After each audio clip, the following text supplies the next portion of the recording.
In this exercise, you will learn about the working principle of shunt voltage regulator. The principle of the shunt voltage regulator is explained with a circuit.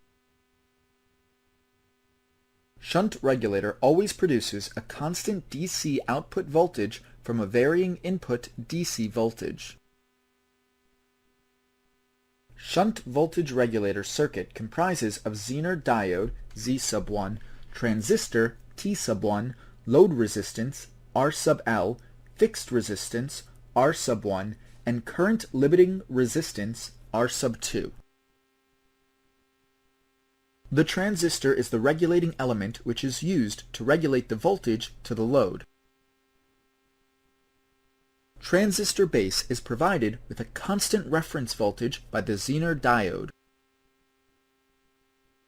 The Zener diode always maintains the constant voltage of 6 volts. The bias voltage of the transistor is maintained at 0.7 volts. Now consider an unregulated voltage supply of 12 volts is given as the input voltage. The output voltage is assumed to be 6.7 volts. The Zener reference voltage is assumed to be 6 volts. The conducting range of Zener starts only from 6 volts. Hence, 6 volts is the constant voltage fed to the transistor base. The current limiting resistance, R sub 2, is used for limiting the flow of current through the Zener diode. The voltage across R sub 2 is 12 minus 6, or 6 volts. The difference between the voltage of transistor base emitter, V sub BE, and the current limiting resistance, R sub 2, is the voltage of the fixed resistance. The fixed resistance voltage is 5.3 volts. The output voltage is the sum of voltages of the Zener voltage and transistor base emitter voltage V sub BE. The output voltage is calculated as 6.7 volts. Now this output voltage, 6.7 volts, should be attained even if the input voltage is increased or decreased.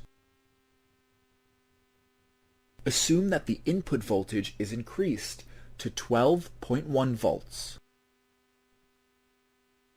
The current across load gets decreased momentarily. The bias voltage of transistor gets increased to 0.8 volts, which is more than its conducting voltage. The Zener diode always maintains the constant voltage of 6 volts. Due to the increase in the bias voltage of the transistor, the resistance across the CE terminal gets decreased. The decrease in the resistance makes more current to flow through the transistor. The same current flows through the fixed resistance R sub 1, and the voltage drop across the fixed resistance is increased to 5.4 volts. Therefore, the output voltage is decreased to 6.7 volts. Now, assume that the input voltage is decreased to 11.9 volts. The current across load gets increased momentarily. The bias voltage of transistor gets decreased to 0.6 volts, which is less than its conducting voltage. The Zener diode always maintains the constant voltage of 6 volts. Due to the decrease in the bias voltage of the transistor, the resistance across the CE terminal gets increased. The increase in the resistance makes less current to flow through the transistor. The same current flows through the fixed resistance R sub 1, and the voltage across the fixed resistance is decreased to 5.2 volts. Therefore, the output voltage is increased to 6.7 volts. Thus, the output voltage is maintained constant irrespective of the variations in the input voltage.